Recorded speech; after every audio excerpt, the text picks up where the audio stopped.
Sarah is 10 years old, and she's a student of primary school. She's tall and thin, and she has got red long hair and green eyes.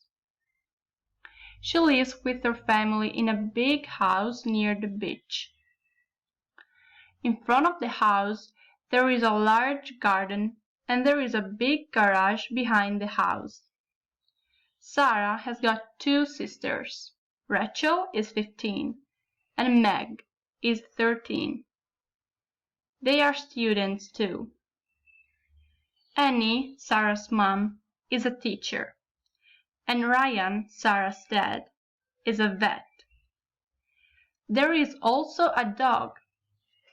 Flash is a big fluffy brown dog, and he has got a long tail. He likes sleeping in the garage, on an old sofa. He likes playing with a red ball in the garden. Sarah, Rachel, and Meg like swimming and surfing in the sea.